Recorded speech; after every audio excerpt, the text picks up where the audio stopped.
Since the strong bipartisan majority in the Senate ratified New START in 2010, the treaty has served American interests well.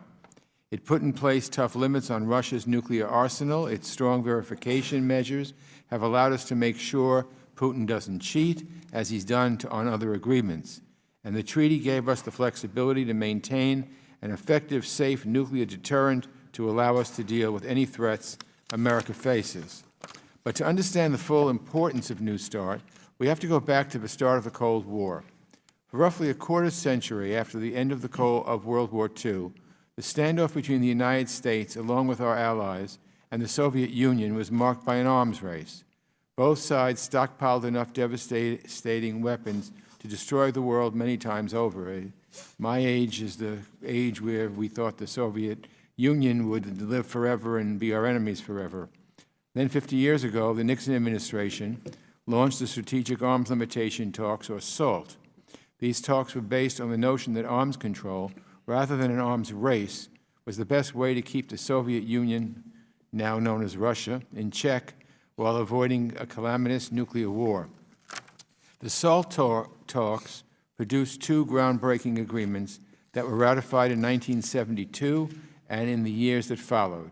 A bipartisan consensus formed around prudent arms control agreements as a key tool in advancing American security and keeping the Soviets at bay. Virtually every president since then has recognized the importance of arms control.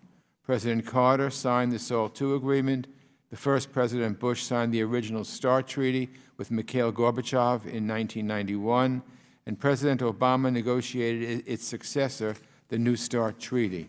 At the time New START was signed, that strong bipartisan consensus supporting arms control still prevailed. 71 senators voted to ratify. Former secretaries of state of both parties spoke out in favor of it. It was a clear reflection of the old adage that guides our committee's work, and Mr. McCall and I have said this many times, that politics should stop at the water's edge. But in the years since then, we have seen a few strains of criticism. Some people just don't like arms control for ideological or political reasons.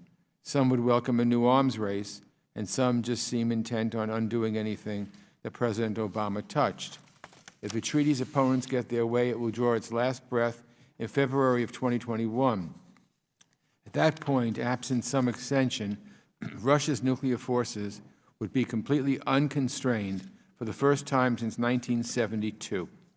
Some of us here remember those days, as I mentioned before. We remember air raid drills and duck and cover.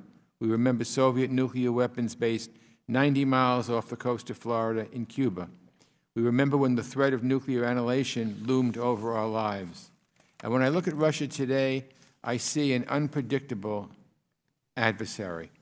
I see an autocratic leader in Vladimir Putin, hell-bent on undermining democracy, splintering the West, and restoring some 21st century version of the Soviet empire. The President suggested yesterday that Russia might not be a foe. Well, guess what? I believe he's wrong. And the last thing that we should want is for Vladimir Putin to massively expand his nuclear arsenal without any limits. No treaty is perfect, but with the clock ticking on New START, we need to ask whether we're better off with or without it.